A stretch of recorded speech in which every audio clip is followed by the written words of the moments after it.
যাও কোথায়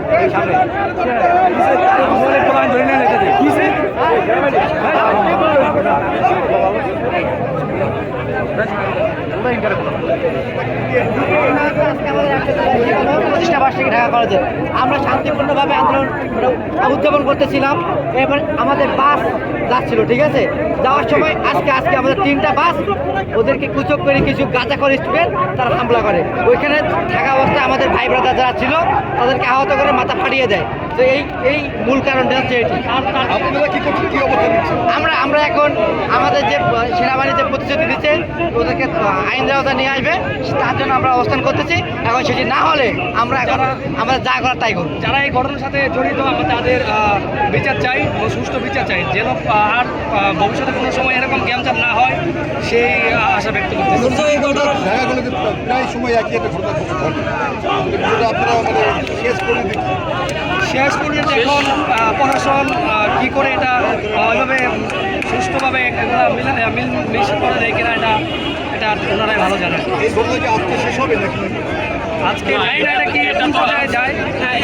এই ঘটনা বেড়ে গেছে এখন সিটি কলেজের সাথে আমাদের লাগে গেছে, সিটি কলেজের সাথে ছোটো ভাই বিদ্যার্থীদের লাগে গেছে। তো আমরা তো এখন প্রতিবাদ করতে গেছি। এখানে সেনাবাহিনী পক্ষপাতিত্ব করছে, সেনাবাহিনী তাদের পক্ষ হয়ে তাদের ক্যাম্পাসের সামনে দাঁড়াইছে। ইভেন আমাদের ক্যাম্পাসের উপর হামলা করছে, শুধু ক্যাম্পাসে না আমাদের উপর হামলা করছে, আমরা মেনে নিচ্ছি।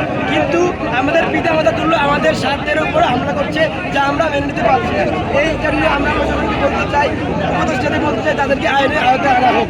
আমরা এখন বিচার না পেলে আমরা এখন কঠোর আন্দোলনে ডাকি। সেনাবাহিনী আমাদের আজকে যে আমাদের প্রতিষ্ঠা বার্ষিকী 184 আমাদের কোনো ইন্টেনশনই ছিল না আমাদের অনুষ্ঠান শেষে আমাদের ছোটো ভাইরা বাস পেয়ে যাচ্ছিল তার গন্তব্যস্থলে, তখন ছাত্র ওখানে আপনার সিটি কলেজের সামনে থেকে ওখানে কিছু ছাত্ররা আমাদের বাসের উপর হামলা করে, আমাদের ছোট ভাইদেরও আহত করে। এর প্রেক্ষিতে আমাদের এই হামলা করলো কেন, হঠাৎ করলো? এখন সিটি কলেজ বাসে উঠার ক্ষেত্রে না বাসে আমাদের বাস সেখান থেকে যাচ্ছিল, হঠাৎ করে ওরা হামলা করছে। এখন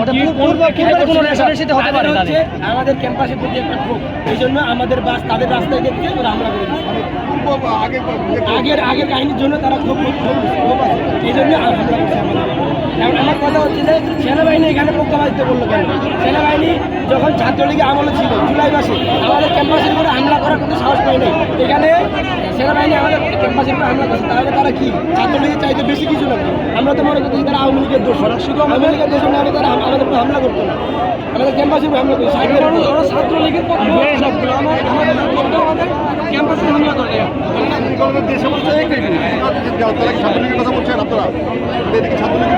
আমি সেনাবাহিনীর কথা বলতেছি। সেনাবাহিনী যখন ছাত্রলীগের সাথে তুলনা করছে, কারণ ওরা প্রিন্সিপাল স্যার ভেতরে ঢুকে প্রিন্সিপাল স্যারের সহ আমাদের দুইটা সার্কিট প্রোডাক্ট করছিলাম, সার্কিট সহ লাথি মারছে, লাথি মেরে ফেলে দিচ্ছে সেনাবাহিনী। আমি প্রিন্সিপাল স্যার রুমের ভেতরে ঢুকে এটা কি আমি আমাদের মা বাবা বললো এই টিচারদের এরকম যে করছে এটা আমরা তীব্র বিরোধিতা করি।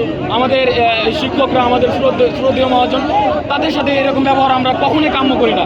আমাদের ক্যাম্পাসের মধ্যে টিয়ারশেল নিক্ষেপ করছে, স্টান গ্রেনেড নিক্ষেপ করছে, এটা কি মানা যায়? একটা ক্যাম্পাসের মধ্যে এরকম করে যে হামলাটা হইলো, এটা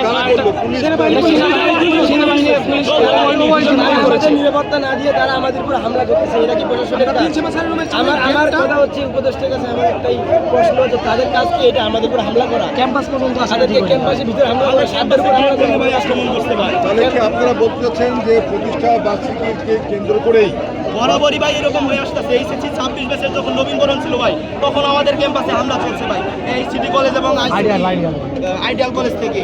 এই বরাবরই আমাদের এই প্রতিষ্ঠা বার্ষিকী উপলক্ষে তারা আবার এই আক্রমণটি চালাইছে ভাই, সন্ত্রাসী কর্মকাণ্ড কেন্দ্র করে।